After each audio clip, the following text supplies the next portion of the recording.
Good evening and welcome to the Wednesday, January 8th Town Council Budget Meeting. If you kindly rise and join us in the Pledge of Allegiance.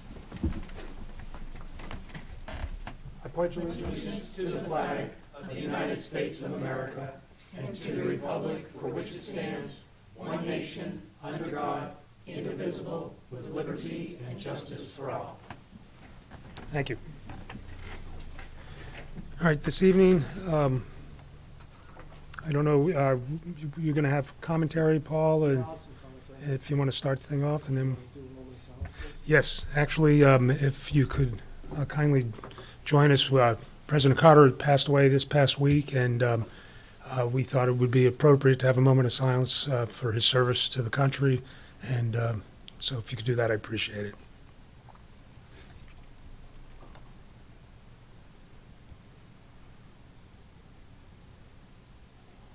Thank you.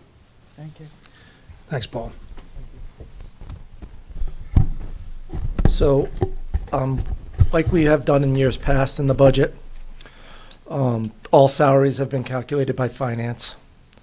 Electricity, natural gas, water, sewer, all the insurances, our purchase property. Get that.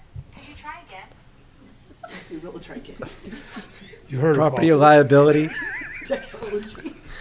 postage. There's a lot of things that get calculated in the budgets, throughout the budgets, that are done by finance. New Hampshire retirement system, health, dental, all the benefits that are associated with wages. The only thing really we do not calculate, or finance does not calculate a lot of the time, is the overtime. That is something that the departments will look at and put how many hours or how much they think overtime is going to be for their department. There's input, but that is really the only salary line item out of all the salary line items that really is inputted by the departments. Tonight, we'll be discussing assessing, community development, town clerk, tax collector, media. There are a couple of changes since the budget books were published. That we'll be going over, but we'll do that when we bring up each individual if there's a major change. The major changes are really happening in media right now. We were waiting on a quote for the head end of our cable cast, and that came in after I presented my budget. But remember, media is tax neutral. It's a self-supporting fund.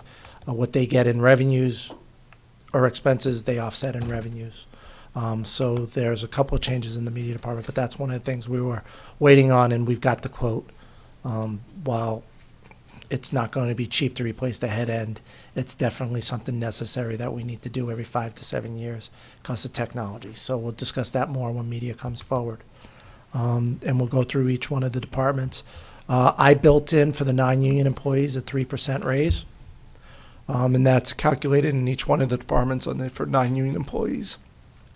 And then for when we talked about placing people on the steps, I did not calculate that in people's salaries.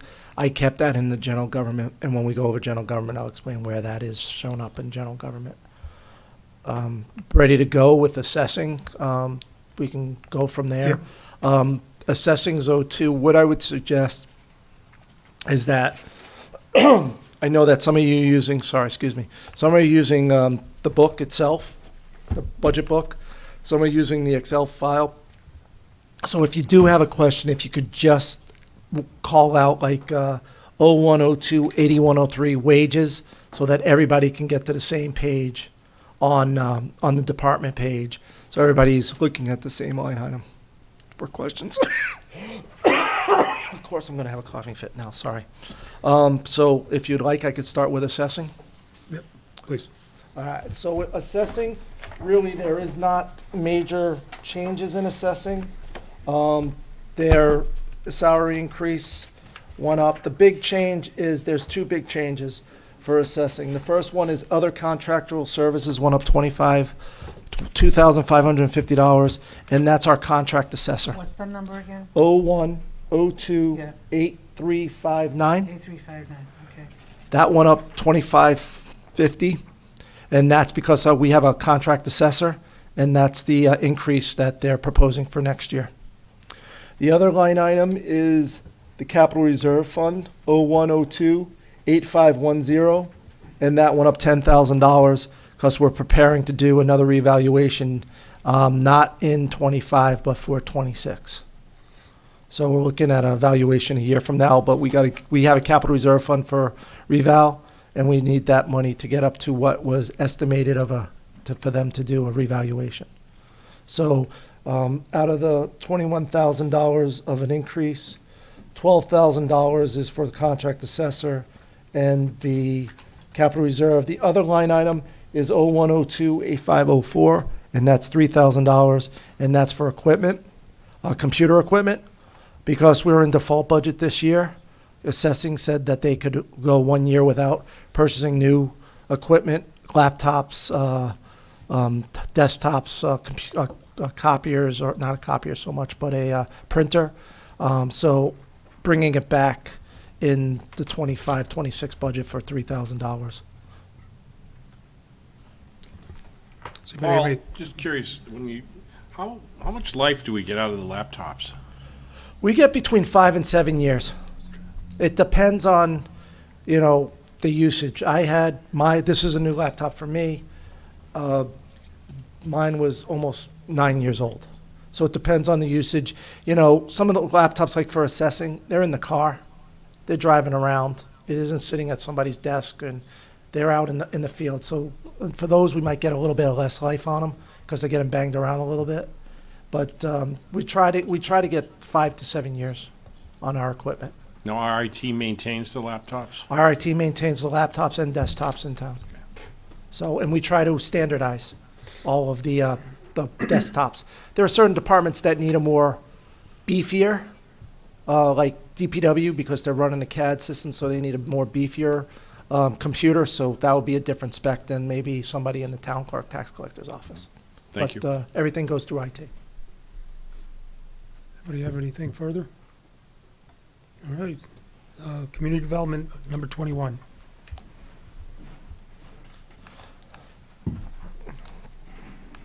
Robert's here to Robert. go Hi, through Robert. it. Like I discussed, a lot of the items there, that Robert is, personal services, things of that sort already have been calculated from finance. The one thing, and Robert can expand upon this a little more, is $200,000. And I want to reiterate, that $200,000 is offset for the master plan. That $200,000 is offset by fund balance that we're going to be used to offset that project. The So, entire amount? what? The It's the entire amount. So it's $200,000 for the master plan, and there's an offsetting $200,000 in fund balance for revenue, Oh, fund balance. Fund balance. Capital reserve. not capital reserve, fund balance. And that might be something that we talk about, not this year, but maybe next year, to establish a Capital. capital reserve or a capital expenditure account for that, because if we have to do it every 10 years, it's an easier pill to swallow if we're putting $20,000 into a capital reserve fund than trying to find $200,000 every 10 to 12 years for it. When's the 53rd week coming up again? Or do you know offhand? Probably Not this year, I could tell. not this year, maybe 27. Have we done the same thing for that? We've done that in the past too, is we've taken it out of fund balance the 53rd week. Yeah, We're in Okay. community because as for the citizens at home and the new town councilors, order. the reason why we do things like that is because we don't want what I call the EKG tax rate. Right. By spiking, if payroll's $300,000 with all the benefits fully loaded, that's 6 cents, and that's going to jump 1 year, and then all of a sudden you don't have that the next year. It's going to Right. fall off. So we try to keep the tax rate as level as possible. I did forget one thing, Paul, that I should tell for the public's edification, that last night we had interviews and to fill Tom Koenig's position that he had to resign from because he and his family are moving south, and we have chosen Peter to come back in. We had a couple really good candidates to interview, and Peter, I think the consensus was that Peter brought his budget experience because this is his first day back, and it's budget time. So I just should have introduced Peter everybody, I think, probably knows them anyhow, but for the public's sake, so thank you, Paul, sorry. Yeah, no, and then the last, really, the other thing, and this wasn't really related to Robert, but I forgot to mention it myself. We're technically 90 days from election. Right today. Today is the Yeah. 90th day to election. So it's going to go by quick. Yes. All right. Robert, did you want to speak to your budget? Just a highlight? little bit, because Paul pretty much touched on it. I'm pretty level funded except for the master plan. I'm happy to address any questions about the master plan, but we've pretty much discussed everything about that. If anybody has any questions about what it is, why it's necessary. But I'm pretty sure, I think everybody really knows. Yeah. Last year, we did budget for half of it last year, did we not? And that was pulled because of the default. Yeah, we were trying to budget over 2 years, 75,000, because we were expecting to start the work this year and using some of that money, so that's why it was only 150. But when we talked to consultant, because we're not splitting it over 2 years and it's another year out, they're recommending $200,000 for that. And that was my next question. When is the plan for it? To get it done, the idea is to start it probably this fall, and it would take a couple of years to get through the process. So initiate it this fall. Could you explain the process for the people at home and some of the counselors, please? Sure. So the process for the master plan, it's going to start with a community survey that goes out to all the residents in town. It's going to have various questions on how they basically would like to see the town grow and develop over the next 5-10 years. Lifespan of a master plan should be about 5 to 10 years. We are at 11, 12, entering 12th year now for the one that we currently have. After that, there'll be I haven't done the master plan process here, so speaking from history where I've been elsewhere, there will be repeat meetings where the consultant comes in to work with the planning board. There will be community informational and input sessions. We're going to go over what chapters that the planning board and the town might want in the master plan, which the statute identifies a large number of them. We can choose which of those to keep, maybe add other ones, subtract, whatever. And ultimately, the master plan will be recommended for adoption and go from there. Just for those who may not have the knowledge on it, the master plan is the basis on which the zoning ordinance, site plan review regulations, and subdivision regulations are written and revised. So they're really driven by what's in the master plan. Master plan also assists with the regular decisions that the planning board makes as it conducts its business. And really, it provides the public forum to discuss Merrimack's future. It tracks development, land use trends, and population and housing increases, collecting community data that can be beneficial to the town's activities, listing a series of specific recommendations for projects that need to be accomplished, and basically just guiding the development of the town in a compatible and consistent manner. Thanks, Robert. Kenzie? Oh, I just have a question on one of the line items, Oh, okay, well, feel free. but I can wait if you want. No, I think, unless Robert had anything really more. Nope. So, The only question that I had was on the phones. There was an increase of around $1,000. What's the number? Oh, sorry. 01218260. That was another one of those items that finance puts together. And we go through our phone bills and expenditures, and everybody gets a portion of the phone bills. So we do not individually say, okay, Robert, you made 6 calls at $50 or whatever. We go through, and whatever the billing is for the year, the contract we have with our consolidated communications, we split it out by the number of phones in the department. So the $1,000 was due to increase of the contract. and the NRPC dues are highlighted here. I was just, Yeah, in the budget book, in the Excel sheet. Yeah. so, yeah, well, I'm just curious, why is, I don't know why they're highlighted. They did increase by, looks like roughly $4,000. 4,000? Yeah, 22, we had 20 What item? Which item? actual. I'm sorry, it's 218270. 8270? Yep, actually right underneath the telephone line. Yes, Yep. So due to, population increases, the fees are based on population of the community. So we've gone up, and so too have the fees, the dues. And that's why it's highlighted, just to show you that. Yeah. But we do get a lot of services from NRPC. yeah. They help us with the 10-year plan, they help us with I our was just gonna say, projects. We get data, I believe we get data from the NRPC Yep. for the 10-year plan, right? Yes, absolutely, as well Community as, data. mapping assistance for the Conservation Commission and various other things. And they're gonna help us with our emergency management plan too. Yep. So- The reason for the question was it was highlighted. and Yeah, it- but that's why we there was just no wanted to real bring it out to explanation. everybody that it did go Yeah. up. And what services are there, Yeah, oh, great, because that was one of the areas we looked at throughout the budget. yeah. Andy? Did we talk about 8510, the transfer? The extra $5,000, I believe, for Well, GIS. Yeah, Yeah, the GIS system, the last time we did a flyover, I think, was in 2016, 17, in that timeframe. Yeah. So we're getting ready to upgrade our GIS maps and system as well. So that's the increase to help offset that cost. okay. So last year we budgeted 10, but actuals were only 5, and we think we're going to actually spend 10K more on that service this year? Is that what you're, Last year, we budgeted 10. That goes into the capital reserve fund. So that's a Right. deposit into the capital reserve fund, that line. I think it was about 50 grand. 8510. 5 was 23, I don't 24. recall. but Yeah. actuals show 5?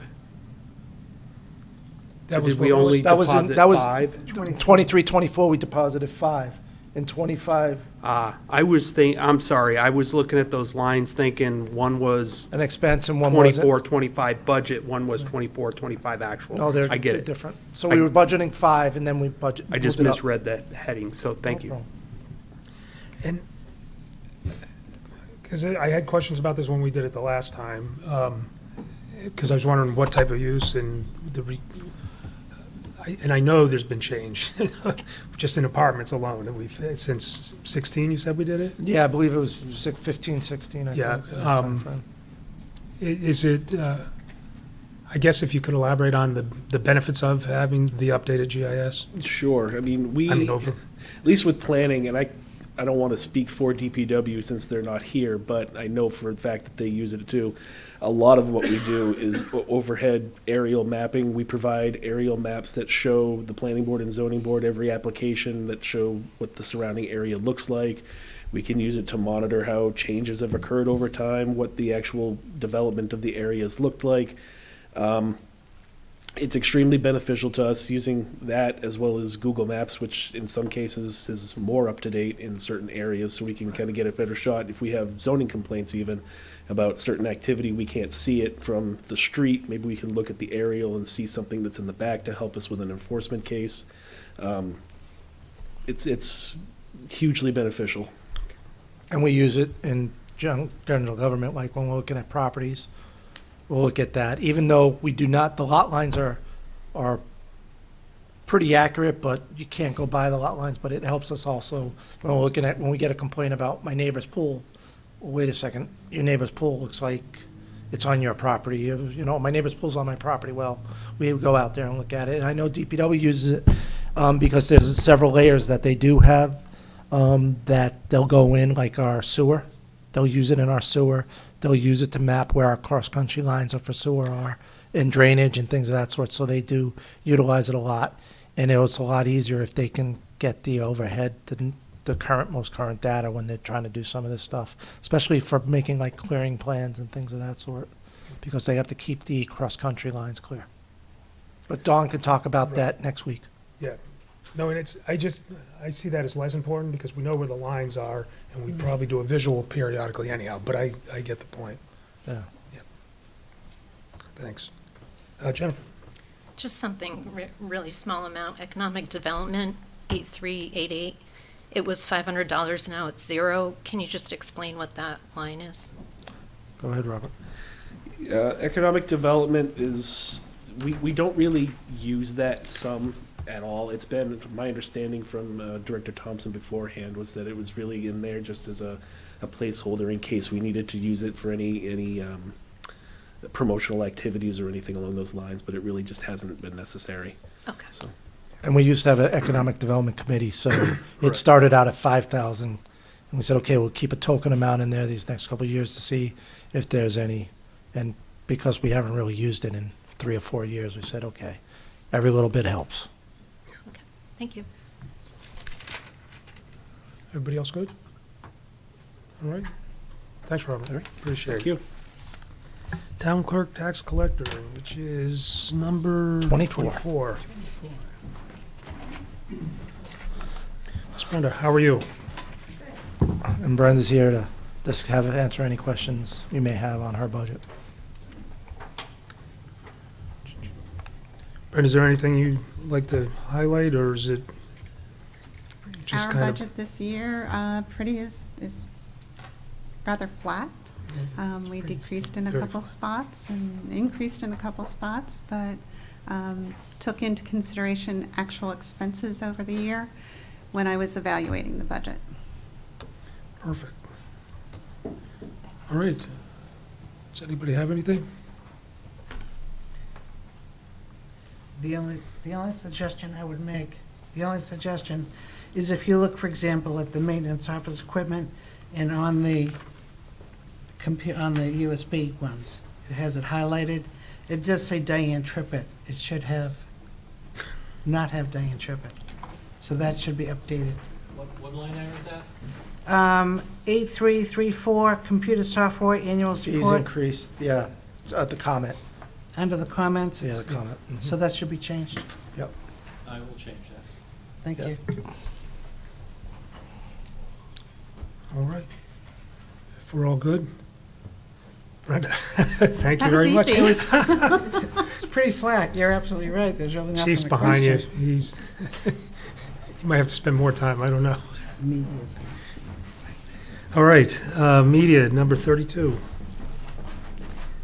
Like I was at the beginning of the meeting, when I was going through some stuff with media, there are actually 2 changes in media from the budget that's been presented.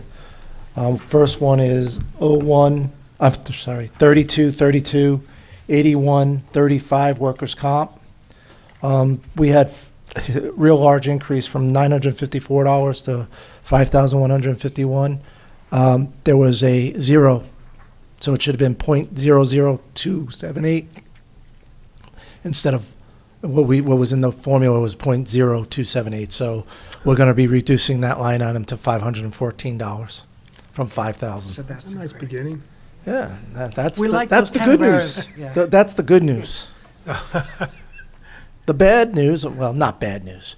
Like I mentioned, we were waiting for a quote from the cable, for the head end cable for our cable cast system, and that quote came in at $80,000.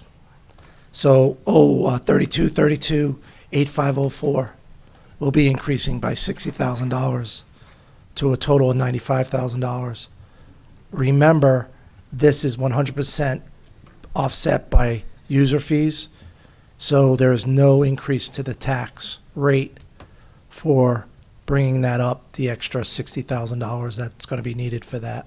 And what would that be listed under? 3232 8504, the very last Yeah, but equipment. what would it be categorized?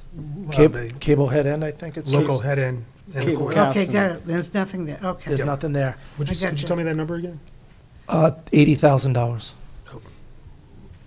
So we'll be making that change when we do our review of the budget. That would be going up $60,000. Because you already had, It's a total of 95,000. So what we're gonna, that the $20,000 for low power FM, that's coming off. So there's 10,000 for other cable media and then 80 for the head end. So it'll be a total of $95,000. So it's going up 60. Okay. And like I said, we were waiting for the quote and it came in after my budget presentation. So we figured the best time to talk about it is now with the council. Perfect. quick question, maybe it's under revenue, I didn't double check. Where is the cable revenue reflected? It is that under revenue, Okay. and there's a special, and what we'll be doing when we go over revenue later tonight, I'll pull out the line that we'll be adding the $60,000 I to, thought it was, okay, Yeah. thank you. to make it even. But you're right. Just a general informational question. Last time I was on the board, we had reworked a new contract. How far are we into that contract? It expires 2029. So we're halfway through it, Okay. almost, a little more than halfway through in 25, 26, be a little bit more. But what I learned, the last contract we did, is there's really nothing to it. It means almost nothing. Except the fees. Yeah, and the council reiterated that when we came earlier this fall, earlier last fall, I should say, we're in the new year now, to keep it at the 3.5%, 3.75. 3.75%, so we left that flat. So eventually, like we talked about, the fund balance for this account will be running low. Right, as of the end of 23-24, we had $191,000 in the fund balance. This budget is estimating, once we make these two adjustments, to use about $90,000 of that 191. So if trends continue going forward in 26, 27, the fund balance will be basically used up in 27, 28. We'll have to start looking at helping, and we don't have to, the whole budget, it's not the whole budget, it's just the difference between what we get for franchise fees and what the budget is that we'll have to bring through as a general fund. And I think personally, I think it's important to reiterate that we did have a discussion about supporting the media division during its evolution away from fees and supporting it through our budget. Right. And there was a long discussion, I'm sure it's going to be said again at some point, Right. the rationale for that. Yeah. But we want to be supportive of the media division and what they do for the community. And it's not just as old days where they're not just showing shows. They're doing our social media, they're doing Right. the new radio station, they're actually, they are showing shows, and they are, what is it, what did you say, 435 today? Number of shows you had? The past year, we've had 435 pieces of original programming across our channels on Merrimack TV, most of which are available on demand, the Merrimack TV app. And we have also had, over the past year, we've had over 16,000 hours of content streamed. That's people watching via live stream. So we are getting a lot of hits and usage. So hopefully what they're doing, people like, and they are keeping people informed, so. Absolutely. That's all that I had. Excuse me, I just wanted to fill you in on those two items. Very good. Nick, did you have anything more to? I'd be happy to discuss, what our Cablecast head end is, if you wanted further clarification on that. Our Cablecast head end is essentially the vital organs to Merrimack TV. It's not just our playback system for cable. It also is our distribution channels for our live streams and how we connect feeds from the high school and really throughout the town back to our offices here, and then distributes them for the live stream and the cable channels. It's really objectively the most important piece of equipment we have in our department. And the last time we budgeted for this item was in 2019. So as we approach 2026, we're looking at 7 years of life. Typically, you want to replace equipment like this within 5 to 7 years. We want to be on top of this.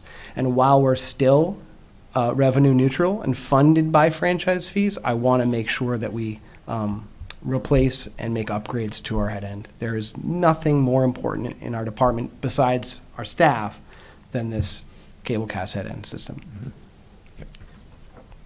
And Nancy, did you have I'm something? all set. Good. All right, I think we're all set. Okay, thank you. Thanks, guys. Thank you. All right, thank you. Thanks, Justin. Communications number 5? Yep, 05 is communications. And we have the police chief to discuss communications. Hey, chief. Good evening, everyone.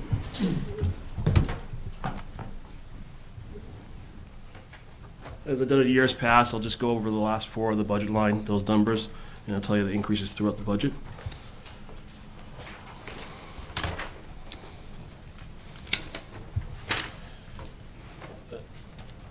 Under 8203, operating supplies, That's budgeted for 45 new portable battery radios. The batteries are $142 each. We're going into our 4th year of running these batteries from our new purchase. And APCO 8270, dues and fees. APCO changed the way they conduct their dues. Now it's per agency, so if you're 11 or 25 employees, that's $1,000 there.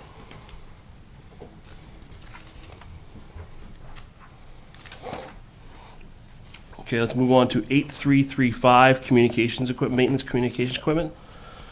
In there, you see the system upgrade agreement and the annual preventive maintenance security upgrade services. This is through our contract with City of Nashua. It's anticipated to be a 10% increase from last year. That seems to be the trend, so that's what the communication director from Nashua told me to budget. And then you see an additional item in that line item for preventative maintenance for VHF radio system. It's been about 10 years since we've actually gone through our complete radio system just to check, make sure the controllers, the tuners, everything's all lined up. So a company would supply that for $5,100 a year. I think it's necessary to keep our equipment good. And then communications, 8506, communications equipment, just increased the number of chairs from 1 to 2. And the $1,000 price tag might seem alarming to some people, especially in the community. But these are heavy-duty chairs that are used 24/7. They're really robust to provide, the correct support for the dispatchers as they work there. And the big item under communication equipment is the tower construction. As you know, that we're trying to fully switch over to the 800 megahertz system from Nashua, and we're trying to get a tower constructed on Whitetail. Our original funding for this whole project was through congressional direct spending of $1.4 million. However, the initial application we submitted did not include a tower because we were looking at other sites in town, such as the current water towers. Once we realized that the site was available, it provided much more coverage. So that wasn't part of the initial grant, so we were unable to fund it. We are trying to basically do a study, an environmental study, to see if we can allow it to be included on the grant. So while it's $480,000, hopefully that will be recouped through the grant after we modify the grant and basically go through all these leaps and bounds that the federal government makes you do for environmental studies to make sure some spotted frog is not going to be just bothered and, right kind of turf and invasive species and stuff like that. So It's the turtle. Can you and Paul kind of refresh my memory? We kind of talked about a little bit that we thought it was included. We thought it was included. We tried to do a change order when we got the price with the federal government. They came back and said, no, no, no, no. Construction's not included in this. You have to do all these studies. We started to do the environmental study because of the delays that was occurring at Verizon. So we did these, we're starting to do our own environmental studies. Now, once we get the environmental studies completed, which they're almost complete, then they will be able to hopefully switch over and use this $480,000 from this federal grant. This money, once again, is tax neutral. We received $480,000 for the workforce housing unit on Twin Ridge Road from a community block grant. So we have that money. So we decided when we were looking at the priority, what is the highest priority in town? And one of the things was this communication tower, so we could offset that communication tower construction with this grant. If we do use the federal money, then we won't use this $480,000, and we'll be able to use that for something else in town. So did we goof up?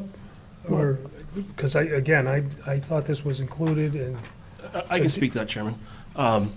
So the initial grant that we submitted to get the $1.4 million from the federal government included a site elsewhere that wasn't this site. We, after doing coverage maps and learned about the potential site on Whitetail, we realized that our coverage would be a lot better.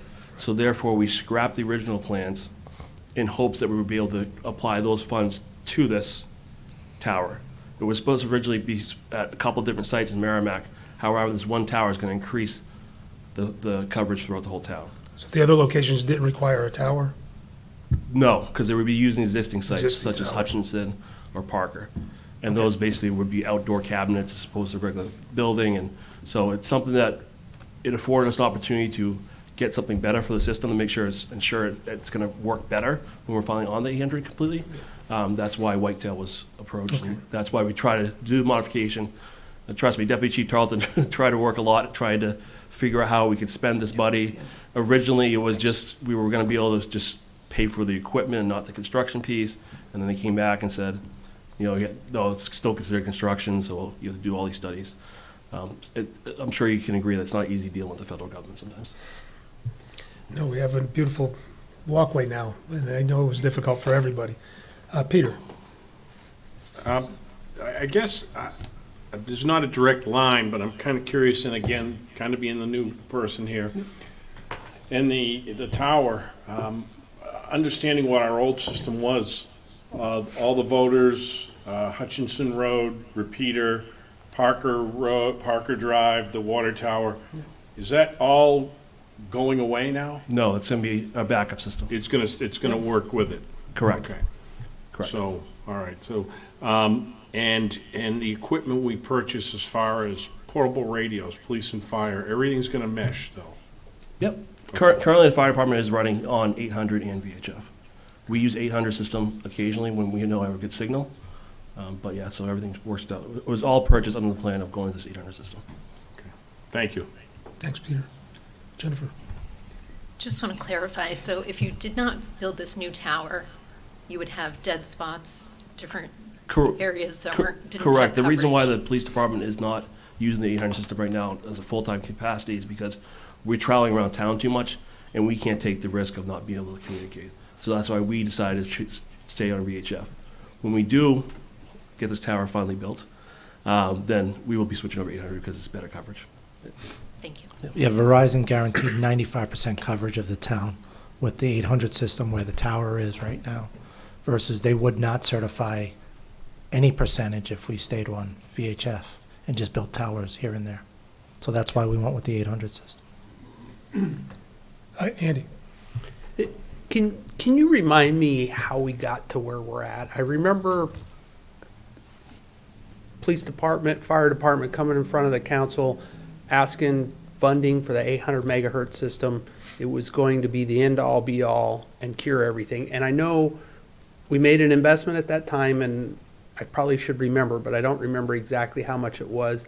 And then I think there was a phase 2 where we had to buy a portable building or something. Can Yeah. you walk real quick through that? I don't remember. Yeah, all we of would, those we were funding it over 2 years, using fund balance Yeah. over 2 years. So we started to make an initial investment for our radios and some of the equipment to upgrade to this 800 megahertz system, so it was a new head end. Yep. So we did do the investment. When we started looking at portable radios, we got a grant for the fire department to get some portable radios, and they went with dual band radios because we knew we were going ahead with it. When you say dual band, they can do VHF, VHF plus and the 800 800, yeah. megahertz system. And I Okay. think police have, all the new radios police is buying are also dual band radios.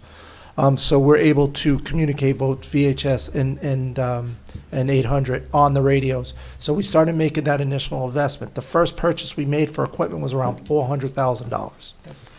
And we were waiting for the grant to come through. And then we got the grant of $1.4 million from the federal government, and Senator Shaheen was a big part of us getting that grant. So we had that grant, and that was supposed to help us build the tower. The building, we actually got a building from the state of New Hampshire, I believe, for $1. For free. For free. We had to put a new door on it, and then we'd have to upgrade it with cooling and heating systems once it got to the site. So that was supposed to be about $25,000 for the building that we got for free. So that was some savings that we had. And then we started looking at what other equipment do we need, and there's, another $400,000 or $500,000 worth of equipment that, for the system that's on order with Motorola right now, waiting for the tower. No, we received all that. We received all that? Yeah. All right. So there's a little bit more equipment that we're going to need once the tower is up Which we and have already? operational. Pardon? Which we have already. Yeah, essentially there was the fun, when we looked at the cost of the tower, we wanted to make sure we maximized the amount of money that we were getting from federal government. So we went with more, the first order was basically dire needs.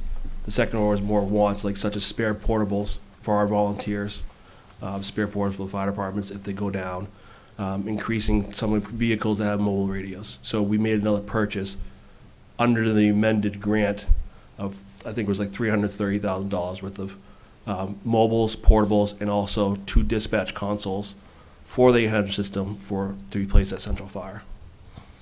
So we, So we have the. we have a lot of the installed. equipment here. We're just waiting for the go-ahead to start constructing the new tower. And the reason why we have to construct a new tower is because the current tower that's on the property is a shielded tower, Chief. It's a monopole and wouldn't be able to hold all the equipment. So I believe you're all familiar with the agreement that we made with Verizon that we're gonna, construct a new tower. They're gonna have their equipment. Our equipment's gonna be on top. It's gonna give us a greater range because we're increasing the height as well. Right. And we'll be on top of the tower. So we'll be the top of the tower. And we're just waiting for Verizon, and we're waiting for them to say, yes, it went to the regulatory agency for review, because when that happens, we have our congressional partners, Senator Sheen's office, Congressman Pappas's office, all queued up, ready to go, and try to get this moving along, because it is for emergency response. It's not Verizon needing just another tower to get cell phone coverage. This is for emergency response. So we do have Senator Sheen's office and Congressman Pappas's office ready to go and talk to the Federal Regulatory Board to help move this along quicker. So to date, we've invested, I heard a few different numbers, somewhere between $2.5 million to date in this system. And right now, we're waiting on the federal government. And I know some of that was federal grant, right? 1.4 plus the Yeah, initial. we haven't spent the whole federal grant. We only Right. spent about maybe not out of pocket, but what we spent is about $800,000. Of the 1.4? Yeah. The total project was 1.4. There was no additional monies. So the total project is 1.4 to complete. To include the 400K of the initial purchase of the radios, and then the second purchase of equipment, all of that falls into the 1.4? Yes, Okay, yes.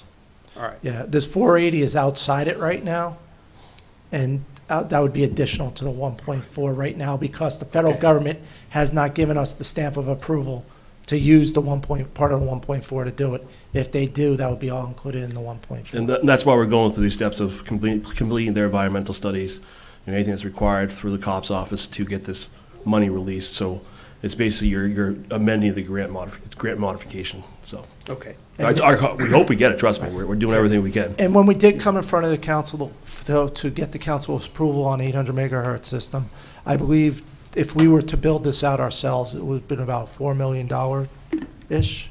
I think it was higher than that, I think it was around 8 million. All right, double what I was thinking. But it would cost, the town couldn't do it. So by Nashua giving us this band, it helps us out significantly monetarily. And just so you know, the reasoning behind, I want the public to know that we as a council and the fire department and the police department, we're all trying to get this done. Yes. Right? This is not us not willing to fund it, not willing to put the money there. It's regulatory approval that unfortunately is outside of our span of control, but we're doing everything we can, and it isn't about resources. Correct. It is not about resources, it's about red tape. And it's Thanks, frustrating. Andy. Appreciate that. Peter? So, Chief, I know the fire chief's not here, but obviously you guys have been working together on this. And this is gonna alleviate any communications problems for police and fire throughout the entire town. The word alleviate completely, no. There There's was still some- gonna be issues. Yeah, there were 'cause some blind spots. I know back in '21, when I was on the council, the fire department came to us because they had some blind spots in the southeast end of town, so. Right, so there's some spots, however, they guarantee 95% coverage. But you also gotta remember too, there's other things that play into this, right? Foliage, what's going on in the solar system, solar flare. A host of things can affect the radio system. So to say it's gonna completely alleviate it, no, it won't. There's no such thing as perfection. And no matter Perfect. what you That's- do, you're not going to get perfection. Perfectly said. Yeah, I guess you understand those things, acts of God, if you want to call them that, but for the most part, just general transmission, because I remember the firefighters were here, and that was a big issue for them. It kind of got the ball rolling for this whole process, so. Correct. Yeah, and like we progress with the VHF system in town, where we had to add a little bit. Once we find out, once this tower's built, maybe a year, 2, 5, 10 years, we might have to add another site because of foliage. As trees grow, they block some signals, so we might have to add another site to help out. So, but right now, with this one tower, just this one tower, Verizon and Motorola have, not Verizon, but Motorola has said it will increase our communication, significantly improve the communication in town. And the 800 system works great when there's no leaves on the tree right now. But when they start getting some foliage, we get a little bit more of a blind spot, so to speak. But we are trying. All right, are we all set with communications? Gentlemen? Oh, I'm sorry. Nancy? No, I just wanted to say something. It's actually not related to the budget, but I just wanted to publicly thank Chief LeVake in all of the things that he does. A lot of things people don't know, the additional things that law enforcement helps out with. And I have a piece of legislation in the House that Chief LeVake has been especially helpful with. And yesterday, given my lack of technology skills, he set up, coordinated a virtual call, so I didn't disconnect anybody or leave them in rooms wherever. And so I thank you for that. That was a huge help. But it's things, it's all public safety, and these are the things that are going on outside of policing the streets and coming here to report on, budgetary issues and stuff. So to say thank you for going the extra mile and being available and looking out for Merrimack. So My pleasure. Thank you. Thanks, Nancy. All right, we're all set there. And just one. Peter? Yep. 8104 wages full-time. I see 2 dispatchers at the top highlighted. Is there a reason for those 2 being highlighted? Is it just a typo? Was when what happens is finance goes back and forth with the department. There might have been some trying to, with finance's numbers, say, hey, you need to look at these numbers a little bit better. It just never got taken out of the way it is. I've got a note to remove it. It is bolded. Thank you. Oh, I don't see it. Yeah, it's bolded here, yeah. Oh, I do see it, I'm sorry. All right, Chief, we'll move on to police, which is number 404. All right, so we'll start off with 8106, animal control. I asked to increase the part-time wage by $1, so that's what the increase is there. We are still going to be keeping it part-time. 8111. So what was it? I'm sorry, what was that? I asked to increase the hourly rate by $1 for the animal Oh, control. the hourly rate. I thought you were saying the line item by $1. No, hourly rate by $1, so that's the increase. Nope, okay. 8111 overtime. I increased it 200 hours. Training is going up by 8 hours by requirement for the police standards and training. So given the number of officers you have, that would be 360 hours I would need. However, I recognize the fact that we will have some people that will be on duty while they're getting trained. So I just asked to be increased for 200 hours. Now, is that a state mandate? Yeah, state mandate, yep. The state mandate. Unfunded state. How's that happen? So all these, basically all these increasing requirements of training came out of the LEAC Commission, Law Enforcement Accountability Commission. So they gradually tried to increase the number of required hours per year. So I think each year I've been sort of saying they're increasing it to 2 hours, 4 hours, and this is 8 hours, so that's why the increase. Okay, 8203, operating supplies.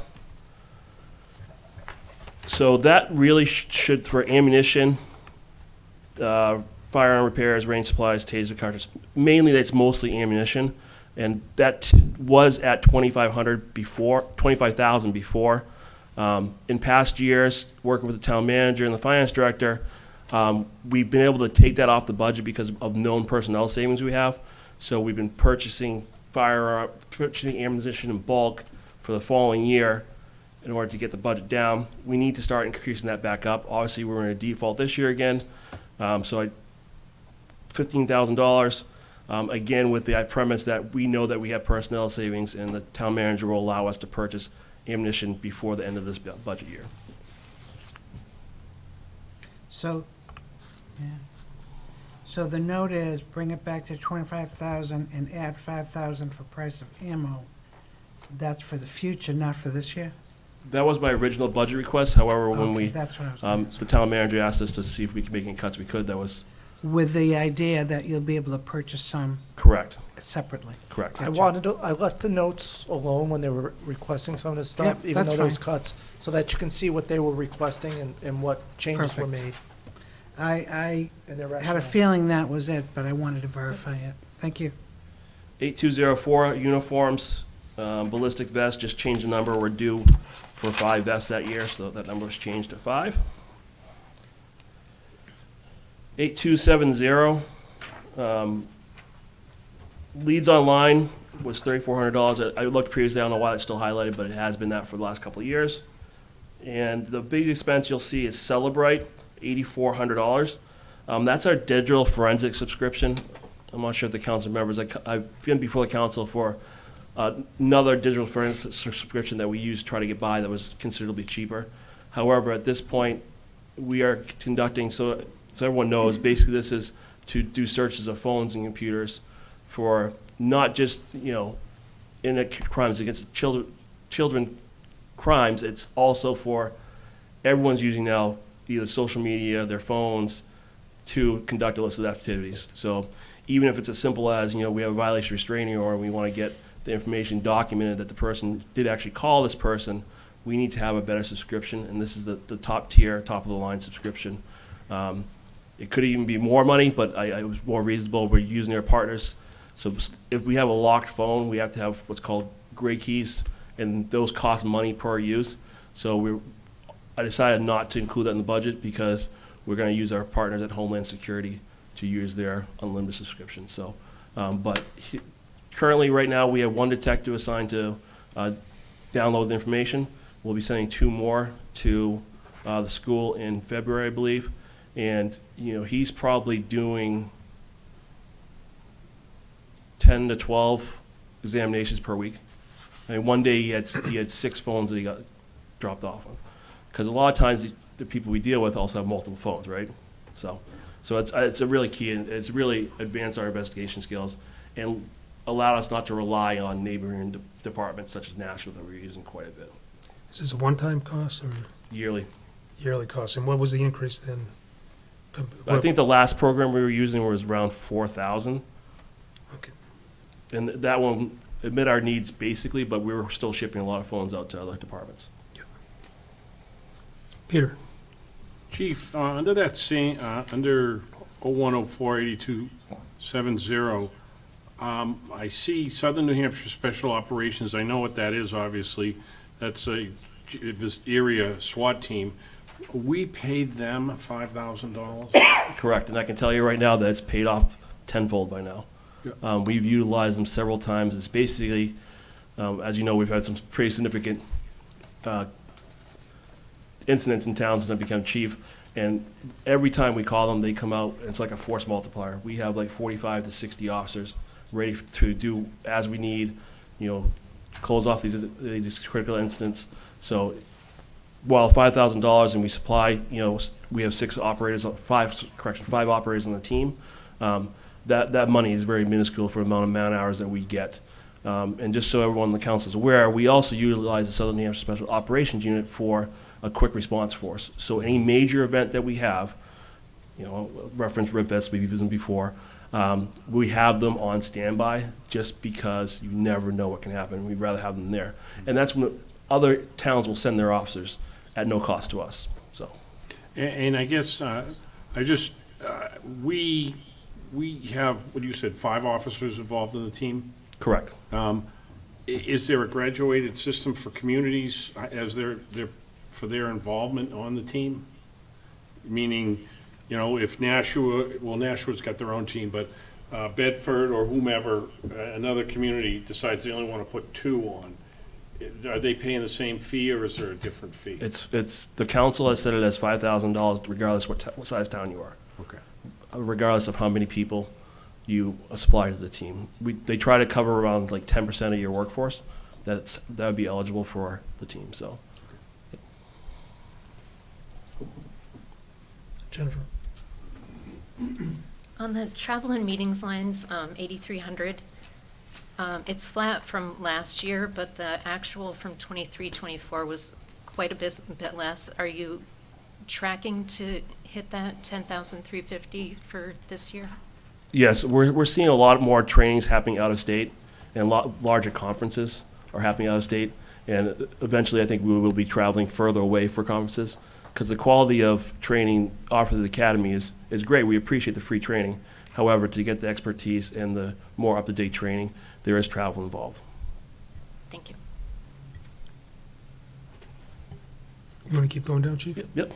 Good job. 8334, maintenance office equipment, power DMS to $4,600.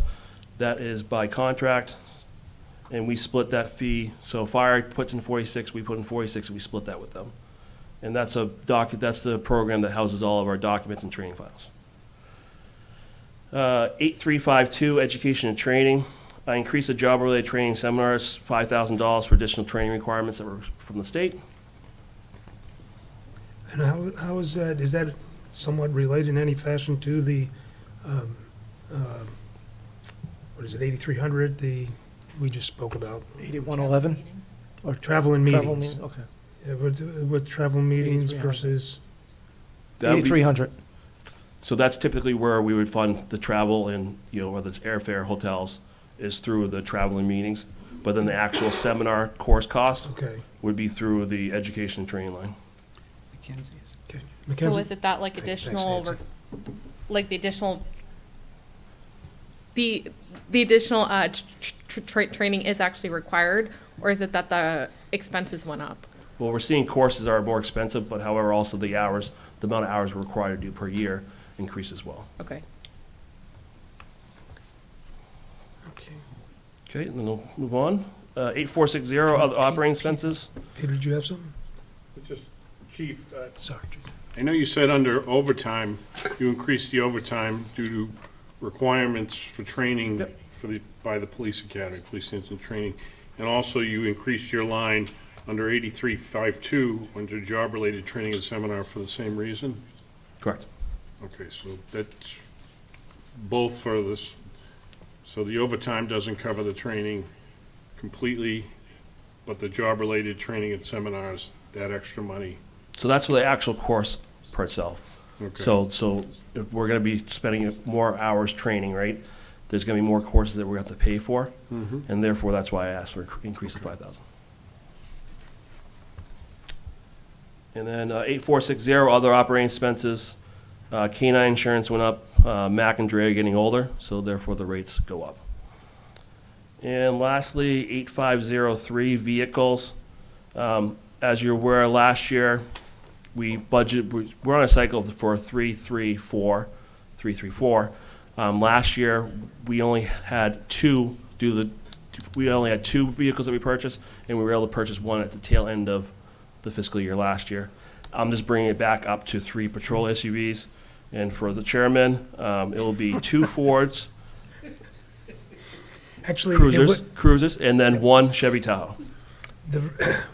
What my question was, I think, last year was, should we look into other vehicles that have better longevity? Because 100,000, I get the type of driving, it can be more aggressive, the idle time is harsh, is probably more so than the aggressive driving. But to get 100,000 miles and then say it's out of commission for your purposes is just hard for me to get my arms around. I appreciate it, but it's probably, I can can tell you that we get the life out of these cars. I think the town manager would agree that we just don't sit the cars at 100,000 miles. If, some cars come off the line at 110, they get repurposed within the department or within the town. Essentially, a lot of times, by the time we pass it off to another department, they're like, "You're really giving us this type of car?" So we do get a life of them. I can tell you that Dodge had changed over their engine, and that's something that we're going to be exploring next year. You never really want to go when there's a drastic change like that to a new vehicle, but that's something that we are going to explore. Chief, I'm all for American whatever I can get, but it just seems that the life is somewhat short. Yeah, but you nailed it. The idle time is what really kills the cars. Yeah. Because obviously during snowstorms and ice storms, the car's always just running. and Chief, we talked a little bit about the state troopers because they use the Explorer or the Interceptor. they're moving out away from that as well now. Some of them. So state police is going to all Chevy Tahoes for the durability in case there's a crash-related accident. So, so it's no longer beneficial because we were able to get on the state bid on a lot of these things with the police force, so that's why we're looking at other vehicles now. Aside from the Ford, or? Aside from the Ford, because of the durability and some of the issues that we've had with some of the Fords that we've had. So we're looking at other vehicles, but like the chief said, Dodge came out with a new engine, and we really didn't want to change last year with the new engine because we want to give it at least a year or two before we look at changing our fleet. No pickup trucks, right? Well, next year, if this budget goes through, the truck will be coming off patrol line. So it'll be placed I at was top. told it's going to last longer than that, though, so we'll It talk will. about that, I guess, next year. Peter, sorry, Chief. So Chief, right now, the Ford SUV, what's the overall cost for that? So I have it budgeted at $45,000. And to that's for purchase. upfitting as well? No, additional $12,000. Yeah, that's, Okay. And what would the Tahoe be? What's the price of the Tahoe? Tahoe's $52,000. How much? 52. 52? So it's more expensive, and what's the upfit for that? The same price. Same price. The issue is that, we test rode a lot of vehicles. We switched over to our supervisors, the sergeant's car having a Tahoe, because of the amount of gear they need to have, all the, door breaching tools, shields, everything like that. It just seemed more logical to have a bigger vehicle. I'm not so certain that a Tahoe in a community like ours would be beneficial for patrol vehicles. They're rather large, and to try to turn around and go to emergency call or turn around and more vehicle stop, it's big. It's a lot bigger than what they drive now. Okay. So now, do we expect a longer lifetime out of the Tahoe? We just got them 2 years ago, I think. So I don't know. I mean, it's like a new pickup truck for us, is what it boils down to. Yeah. The larger capacity, but I can't imagine using them as a patrol vehicle for the, whoever one of you said, turn it around, and just, it's an enormous vehicle right there. Yeah. And that's why the supervisor's going to have the cars, so they can still continue to carry the necessary gear to respond to emergencies. I'm glad that the 12,000 was brought up, because I meant to ask, what does it entail for a fit-up? So basically, they are stripping, so we try to use as much equipment as possible from the previous car. The interesting thing is that every couple of years or so, Ford will change the dimensions of the interior of the compartment of the car, so then we have to buy new cages and such like that. But so basically, you're stripping the whole patrol car out. You'll leave some lights if it's going to be repurposed in either to the criminal division or administration. And so you leave some grill lights, you're leaving the control head, you're leaving the sirens. So now you have to buy control heads, sirens, possibly a new light bar. So we try to get as much out as possible, but it's very time consuming. Think about it, they're taking off almost every single door panel on the car to get these wires to go where they need to go in the rear of the truck. And then, so what happens is, then we also have to pay for the upfit of the car we just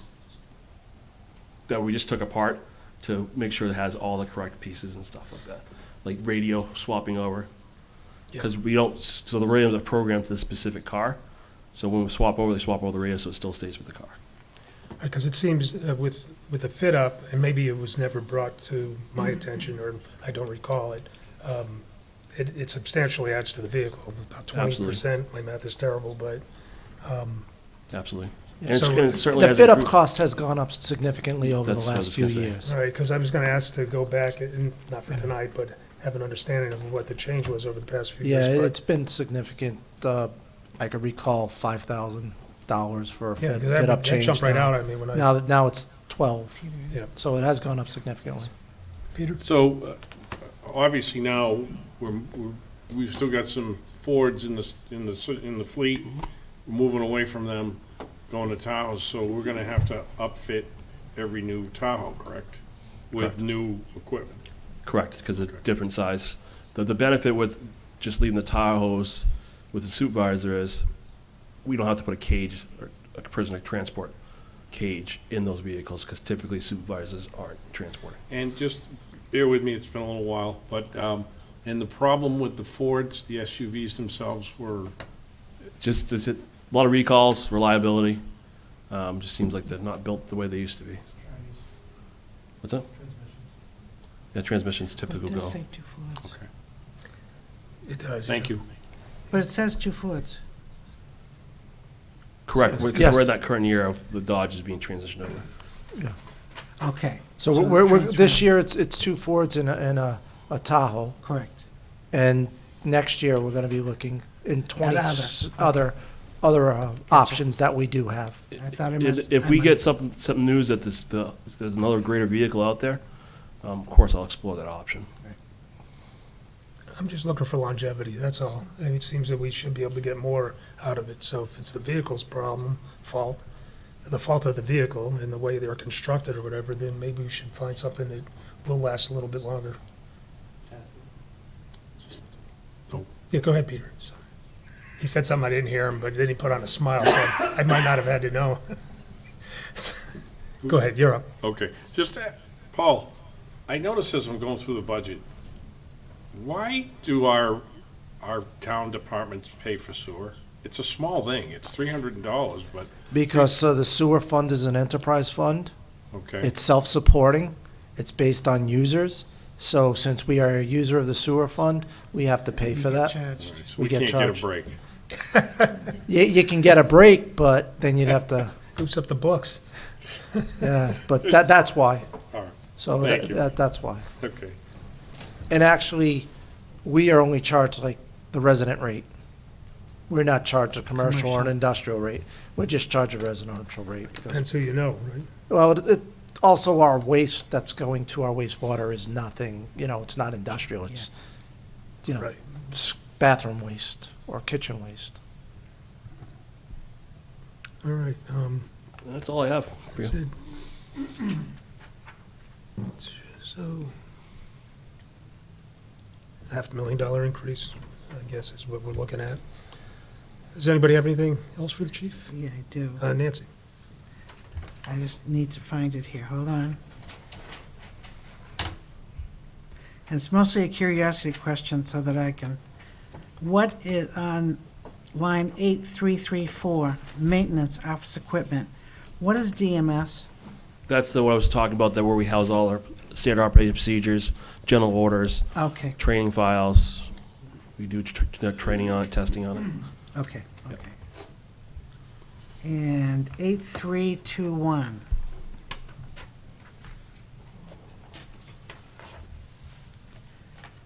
Building maintenance?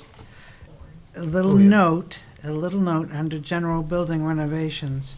You wanted to have 40,000 for flooring and east wing upstairs. Correct. The carpet in the east wing, which is the public-facing side of the building, has run its life. So I've talked to Town Manager McCallie about possibly exploring the option of getting that done, because obviously we're hopeful for a new public safety complex. However, you can't be neglectful of the property you currently have. And it's kind of embarrassing with the stains and the wear. So I think that's something that we're going to approach and possibly get done this year. Now, you're saying 40,000, you're not talking carpeting then? No, the vinyl. Vinyl, I want to say 3 years ago, we redid, because it was tripping hazard by our dispatch center. So it's The luxury vinyl? yeah, it's the commercial grade vinyl, easy to clean, easier upkeep. You don't have to worry about salt, all slush that Yep. we're tripping. so- Waterproof and all that. Correct. Yeah, I think I understand the dilemma of that. Because I think no one's not acknowledging your addressed need. Mhm. But you're right, how much money do we put in, we're talking fire station, all the others, with any potential plans for the future too, so, yeah, that's a dilemma we have to deal with And and that- discuss. We talked about it when we did this, the chief and I said, we have some openings this year. Let's wait to make sure that we don't have any other areas where we might be able to, where we're gonna use that money and potentially Might be able doing to it use then. it for that. Because I think even if we do go into a safety complex, we're looking at 3 to 5 years out. Yeah, But we're true. probably gonna repurpose that building,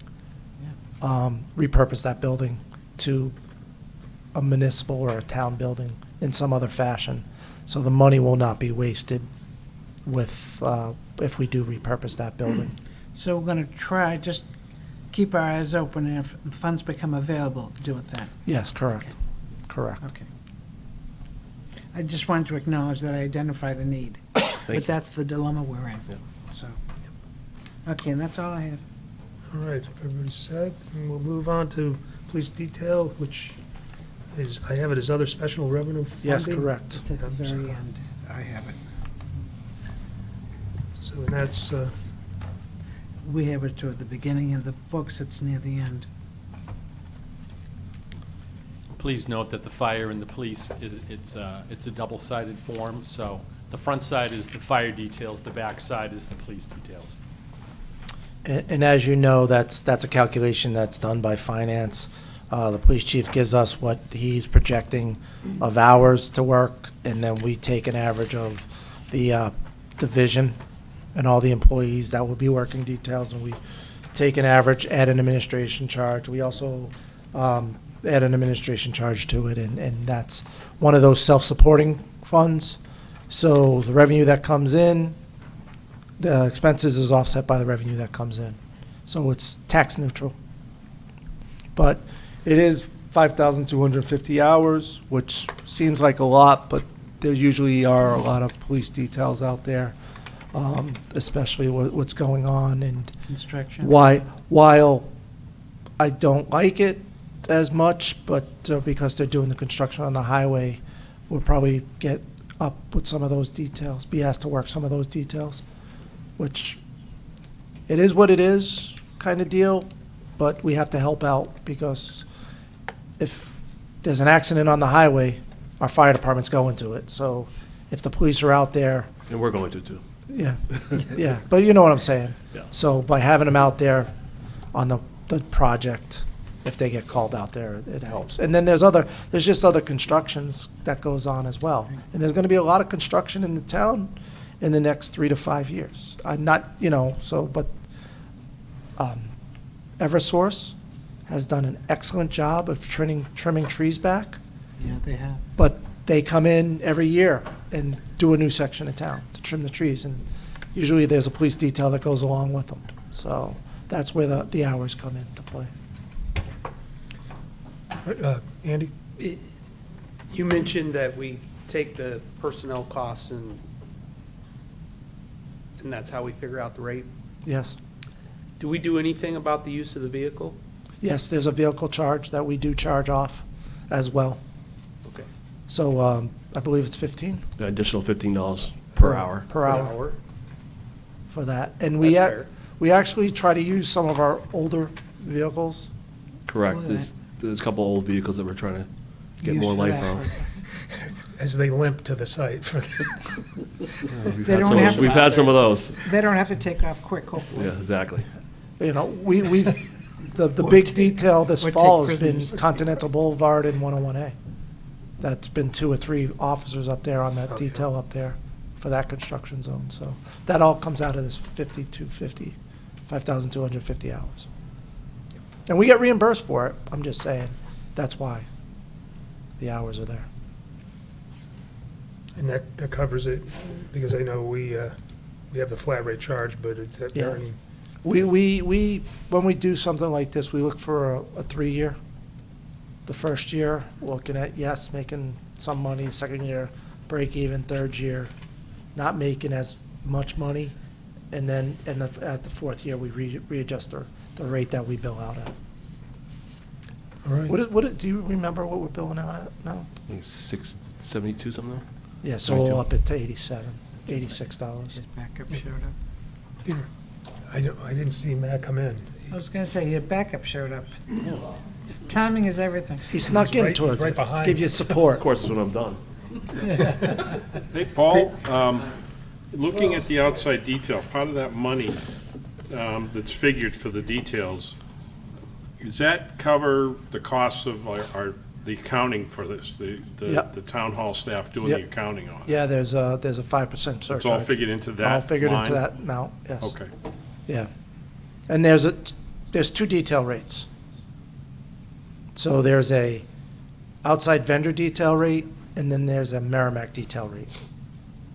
So, which takes into account some other accounting methodology with some of that detail, and it's a little less than if we use, if an outside vendor comes in, such as Consolidated pays one rate, the town pays a different rate. And we factor that in too. And that's usually about $10 less an hour. And you said it's 5%, is that admin charge that I'm seeing? Well, that admin charge is, It looks like that admin more charge than is, 10%. that admin charge is a different charge. Okay, what is that? On the rate, it's 5%. On the rate. Okay, That admin charge is for finance, myself, the chief, to oversee the program. okay. So that's. So we get so it's about reimbursed because this 10%. is a self-supporting Yeah. fund. But all that gets factored in and when it goes out. So basically, it covers all of the costs. Correct. And you'll see those admin charges. We didn't talk about it, but there's one in media because they're a self-supporting fund. There's one for wastewater Right. because they're an enterprise fund. And there's one for Parks and Rec, the 89, the revolving fund. Yep. We, because we're doing all the accounting here with general government staff, we're billing them basically for the accounting staff. And there's a formula that's made. So it's not a percent? It's not a across percent, it's not a 10% flat across the board. It's a pretty big formula where we take into account the general government budget, we take into account the number of staff we have, HR. For police, we'll take a number of staff that they have, the total number of hours of details divided by the staff to come up with an FTE factor, fill time equivalent factor. So we can bring them out and I could show you them, but there's been spreadsheets that go back to paper and pencil when Bob Levin used to do it, that we've been just using for years and years and years of a formula how to calculate these administration charges. Yeah, I never thought about how it was put together, but I Yeah. know we've done it for. a Like while. sewer, we actually take into account town clerk, tax collector time, Yep. because they do some billings. Yep. So things of that sort, that's what we do. All right. Are we good there? All right, thanks, chief. Thank you. Good, thank you. Have a good night. General. All right, next is general government, 01. All right. See you, man. Take care Night. now. So, I'd like to bring your attention to a couple of lines, and they all relate to the same. 8104, 8131, 8132, 8133, 8134, and 8135, and 8136. Last year in the budget, we had a half a year for an IT, somebody in IT to help out with the radios and the communications. We haven't hired that person yet. However, that job, if we're hoping that the tower does come into play, and the IT department does need some help because Jonathan is running here, there, and everywhere with the computers, the new technologies such as body-worn cameras that are coming forward, a lot of the upgrade that happened at wastewater, he was involved in, the fire truck apparatus and some of their equipment. So what that takes into account is about $71,000 of salary and benefits for the remaining 6 months of that position. What number are we talking about? It's 8104, Okay. 8131, Okay, so it's 8132. pieces. It's all those accounts that you see that Okay. have increased. It's basically because of that additional 6 months of that salary for another IT person. There. Another change is, excuse me, is if you look at compensated absences, the formula, how that formula plays out, we actually decreased $22,000 this year. Where? 8142. Thank you. And then 8143, where it says incentives, that is where I put all the general fund employees, non-union employees, as we talked about, putting them on the steps. So that's about roughly, if you look at it and follow through 8143, if you look at that, that's about, I had the thing, $71,000 to put the step adjustments for a half a year from January 2026 would be when they took place. An additional wage adjustment of about $26,000 for individuals due to moving them along. For instance, if we had an employee that did exceptional or is outside of pay range, when we do a study on that department, that's what we'd use that $26,000 for, to help them get to where they belong. We've used that money in the past for town clerk, tax collectors, for the window ladies that sit at the window. Those people, we use that line item for that. And just Pete was not here for that, but the council adopted a new system for non-union employees where there's an evaluation and wage adjustment, and Paul, I'm sure, will spend some time explaining that to you, but that's very different. Performance than what we're pay. saying. It's a performance pay plan. You're absolutely right. But it's based upon evaluation, performance evaluation. Correct. It's the PPP. So As we he'll like to call explain it. that to you, it's very different. Yes, we'll sit down. I'm And sure that's we'll what be sitting that's, down. and that's what that's about. Yeah, that's all that's about, that $71,000. And it's not just wages, that's everything. Everything. Those are loaded, 71,000's loaded. Also, going down, legal, $20,000. Next year, we'll have 3 contracts, I believe, that we'll be negotiating, and the attorneys will be helping out, and that's that additional $20,000 for legal fees to help with the negotiations of the unions that come due. You'll see it, that's 8293, account 8293. You'll see an increase of $20,000, and that's really because of the labor negotiations. You'll see line How many do 8405. we have next year? I think we have 3 3. that are coming due. Peter? Paul, going back to 8293, legal other, you have, we've gone up 5,000 in general litigation and valuation appeals. Is there, I probably can't get into detail, but is there something different this year? Is that a higher number over past years? Well, it's $5,000 higher, but They get raises too. So they increase their rates, and that's really to help out with their rates. We flatlined that from one year to the next. is that a fee, though, where we're preparing for potential legal issues, or these are pending? This is every time we reach out to them for a legal matter, such as an abatement case. Mm-hmm. That's where that money comes from. Okay. If I have a human resource question, that's where that money comes.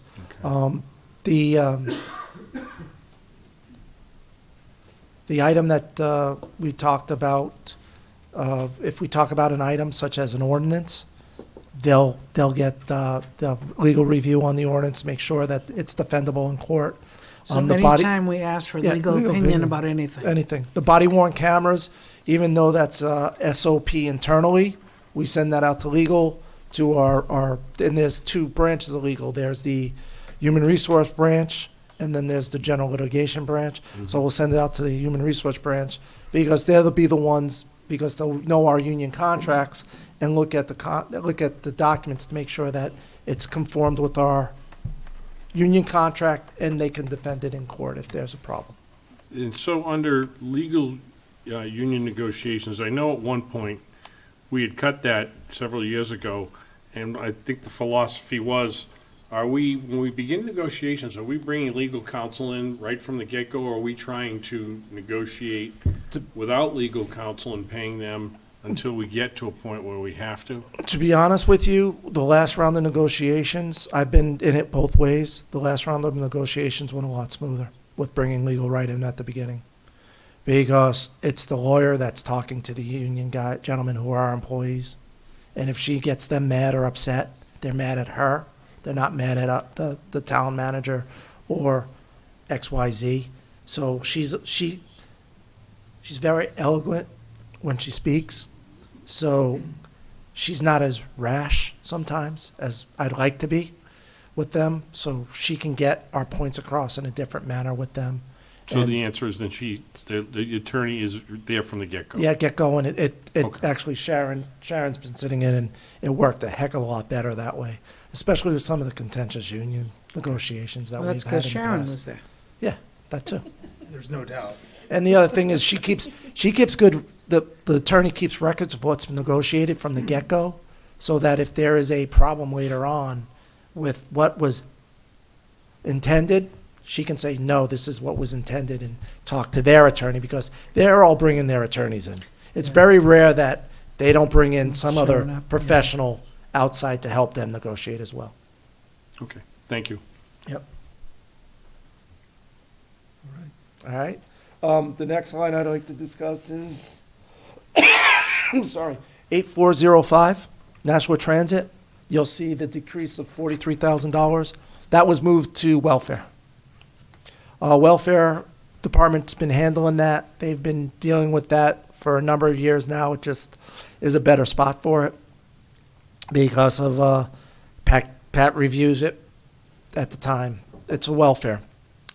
Has been working on it, such as our, other social programs that we pay. This is similar to that. Did you want to tell us what it might be? Is it an increase or? It's going to be an increase. It is going to be an increase. Because we didn't get that money. We don't have the $17,000. However, it's like $14,000 increase. I believe it's like $57,000 they asked for this year Yep. versus the 70 they wanted last year.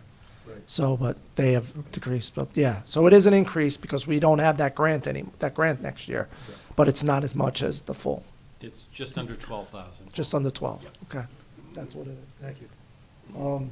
And then elections, 8410, we dropped one election, so there's some savings there. However, there's going to be an increased cost because of, I wish Brenda was still here because she could explain it better than I can. But the state is pushing down some costs that they used to pay for during elections. So now we have to pay for it. So there's a little bit of increase on programming with elections. So that's why it's only a $5,000 decrease for dropping one election. And then advertising, we reduced $5,000 to be more in line with what we've been spending. And then finally, where is it?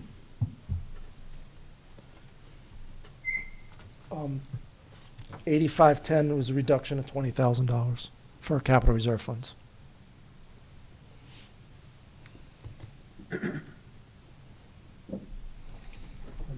Please, Nancy. I'm sorry. Yeah, no, thank you. I just wanted to mention, Paul just referenced the cost, the downshifting of costs from the state to the towns. And this, I just want the public to recognize that this is one of those times where we are now burdened with that additional cost, and that's included in our tax rate. So these are the things that when the state downshifts costs, it comes down and it turns up in our property taxes. The bill has to get paid. So, I mean, this is just one little So example. we but pay one way or the other, Yes, yeah. is the bottom yeah. line. Yeah. And that is, the programming of elections they used to do that where up in Concord or where it was. Now we have to pay for the programming of a local election. So I can get you more information if you like on that, but there was a downshift on that.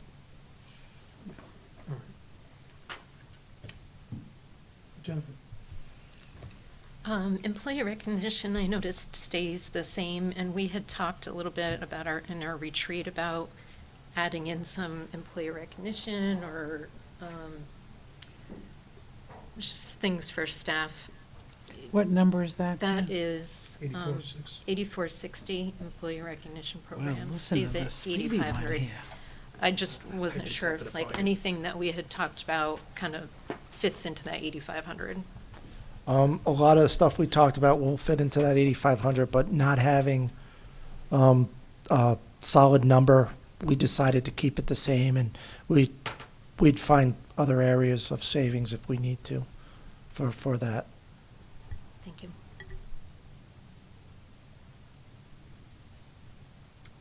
Peter? Yeah, go ahead, Peter, I'm sorry. Paul, I noticed as I was going through, and maybe you can explain it, this probably, I noticed in general government, as opposed to the other departments we looked at today under health insurance, it was an increase of 8.74%, or $22,000 and change, while police, communications, community development, their health insurance looks like it went down. Yeah, the reason why is because of that position I talked about, the half a year. Because what happened last year is we put that all into that 8143 account, Yep. the whole benefits and everything for that position. And now that we're rolling it into general government for a full year, that's So why that it one is. position bumped that up. That's the one position. Okay, Because thanks. there is a 2.2% decrease in health insurance across the board. So we're actually doing better on health insurance then, if you can. Well, it depends how you look at it. From 1 year I'll over the put next. my rose-colored yes. glasses on. From 1 year And over I'll- the next, I'll yes, share but them we with did you. have a big, large increase in this current budget of almost $700,000 for health insurance. So to decrease it, 2%. With, seeing how we're on health insurance, with the town vacancies, are we currently budgeting 100% on health insurance? We are currently, we're looking at 100% for that. And do you know with our vacancies, what's our staffing percent? Are we 80, 90, 95? What's our, Depends when we hit it, but right now, if you asked me last week, I've only had maybe 6 openings out of 200. I think right now we're close to 6 or 7 openings out of 200. So our vacancy ratio is, not what it used to. We were at 10%. Right. Yeah, we were at 10% at one point last year. So this year, we're more like coming down to 6 or 7 vacancies total. Highway, knock on wood, is fully 100%. Police, they have their vacancies, 4, soon to be 5 vacancies with the retirement of one of the officers. Fire is at 1. That can change at any moment because of Manchester got a SAFER grant. Nashville went out and did hiring. I don't know if firefighters are going either way, but right now we're at 1 there. Finance has 1 opening. Right? Parks and Rec has an opening, but that's in the revolving fund. And wastewater has 1 opening, and that's in the enterprise fund. okay. But the 200 includes everybody. Yeah, I was just wondering whether we needed to fund that at 100%. Sounds like. I probably backed that not a off. bad I idea. backed that number off too. I use when I do my calculation for projecting what it's going to cost per employee, I back off for the vacancies. I don't use like 100% family or 100%. I use a blended rate for the vacancies. Okay. And the police department didn't mention it, so I'll mention it tonight. It's a point I should have brought up. We actually, with their 4 vacancies, they're not, when we budgeted for the year for that, for those 4 vacancies, it wasn't 4 vacancies 100%. It was over time. And if I can pull it up, I know we're done with them, and I know the chief left, but what I did with 2 of the vacancies, if I can get there, is I did 1 vacancy I did at 39 weeks. So we're looking at 3 vacancies to be filled by July 1st out of the 4, and 1 vacancy later on. So we already accounted for some of that health insurance and salary. So I'm hedging that we're not going to be fully staffed by July 1st. But we're using, if they are fully staffed, I'll have to find the money someplace else. But right now, we're hedging that they won't be fully staffed. Not to mention, if they get 4 people, we're doing a hiring right now. If they get 4 certified police officers that come in the door, then, best time to come in the door. But we'll know about it, and we'll have to pay them as of July 1st. But right now, we have 3 full for the full year and 1 at 39 weeks. I hope that answers your question on. It does. That's exactly what I was looking for. We're trying. We don't want to over budget for positions that are going to be vacant throughout the year. And it sounds like you've already taken that into account. So. Yeah, right. And there's some other vacancies like in wastewater that we could talk about. Us position's been vacant for almost 2 years now. What do we, we've tried, we have to talk about that. How do we may want to budget it, but it's an enterprise fund, so it's already factored in. So those are some things that we have been talking about internally with the departments of What to do about it. what to do about it. This vacant, highway, the same thing. They were vacant for almost off and on, not the same gentleman, not the same position, but off and on for a year. They had almost one vacancy for the whole year, and it was getting to the point where, okay, we got to start looking at maybe budgeting this a little differently. And then we got an applicant right before the budget was coming due. So now, knock on wood, like I said, highway's 100% filled, and equipment maintenance is 100% filled. So that's what we're doing there. Back to general government, that's really all I had with general government. Does everybody have anything further on it? All right, so the next thing is revenues. And I know that you people looked at the revenues on the computer, because when I was going through revenues in the book, I noticed that finance did not give you your sheets. So here are your revenue sheets. So that's the whole package for revenue. So sorry about that, but I caught that when I was looking at revenues. What I could tell you is that we had a goal at our retreat to increase non-tax revenues by, I think, 2%. I believe that we've tried that. We've tried that to get there, and I believe we're looking at that because we have increased some of our revenues, like our building permit revenues. We came in front of the council and we increased the building permit revenues. We looked at that. We looked at some of our other revenues, and then other things like interest, we flatlined. Increased, if you look at it, it's 010179210, and that's surplus or fund balance. You'll see $1.2 million, and that's that $200,000 we talked about for the master plan is in that $1.2 million. It went from 984 to $1.2 million. So an extra $16,000 was put in also to help tax relief. Can you say that line number again, please? 010179210. It's on the first page of the revenues, not the summary. Okay, so that increased that $200,000. Going down, looked at ambulance fees, increased that $50,000 from 1,280,000 to 1,330,000. And that's 10374,210. I'm not seeing it on the computer, but that's probably my error, not. Line 40. Line 40 on your computer. On the computer, yes, it's line 40. Pete has a question. Paul, so I see, I'm looking at the obviously wrong under thing. revenues, the ambulance fee you just pointed out, and under general government, it's ambulance fees for billing and so forth. We budget for that.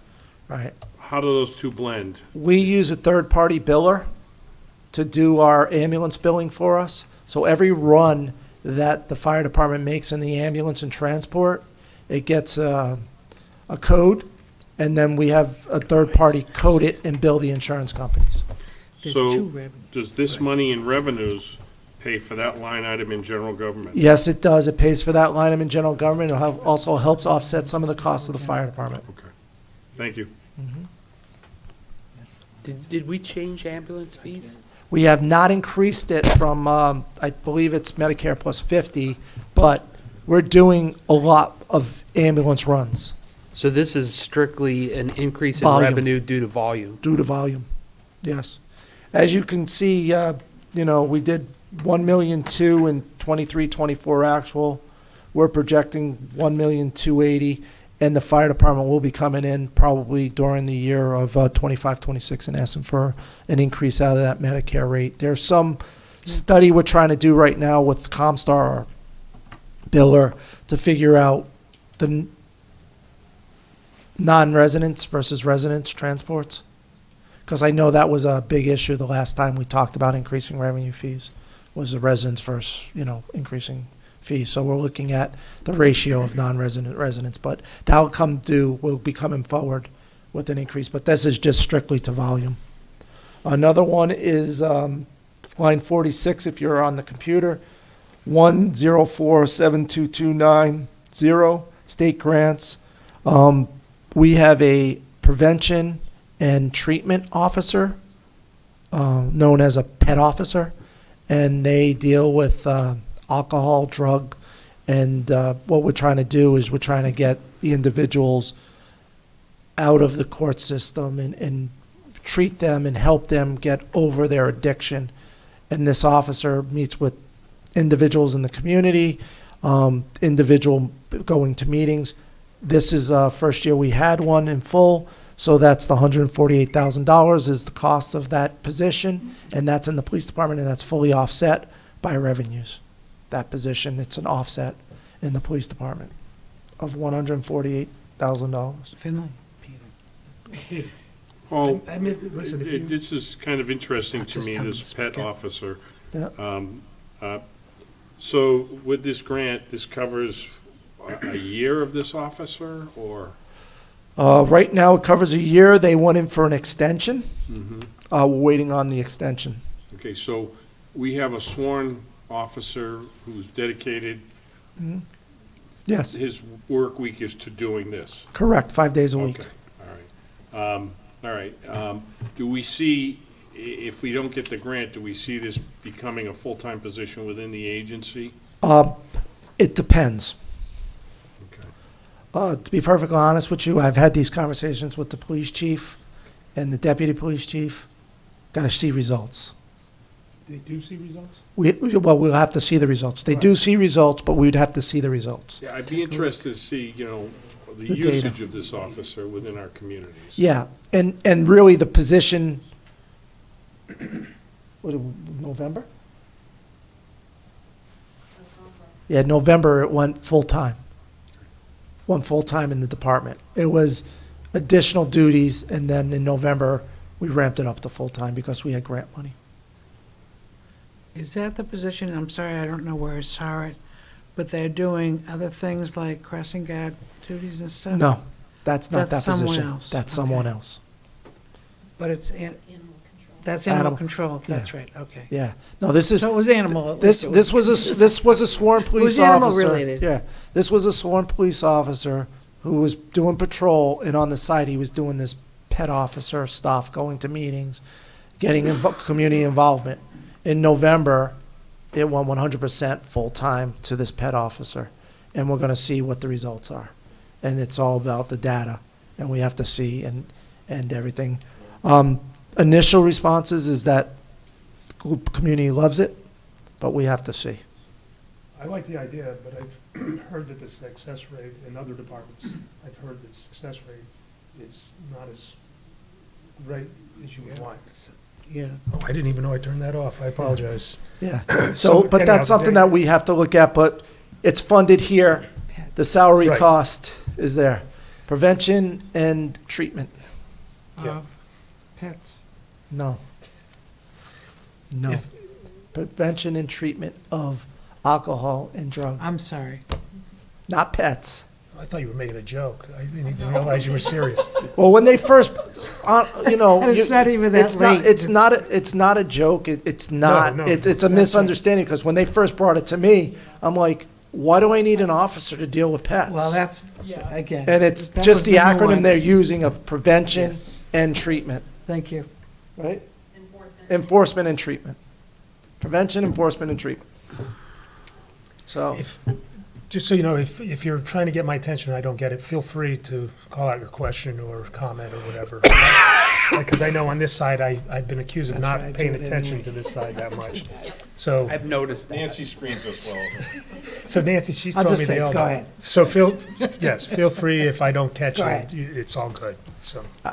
For those on the computer, line 65, 1057250, federal grants, communications. You'll see the $480,000 that we talked about for the tower. Yep. That's there. Going down. The next big one is, excuse me, two of them, is line 134 on the computer. 124,71720 in town clerk tax collector, tax overlay. We're reducing it from $750,000 to $500,000.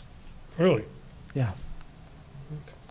We settled a lot of our abatements okay. with the commercial industrial.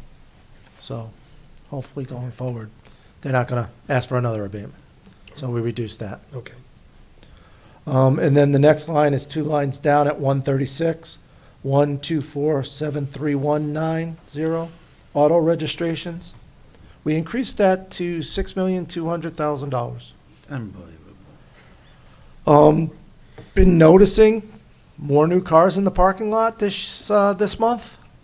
Also been noticing a lot of new people coming into first-time registrations. Okay. And that's all related to the apartments. Yep. We have Leasing. 2 more apartments coming on, we have 4 more apartments, what I'm saying, 4 more apartments coming online.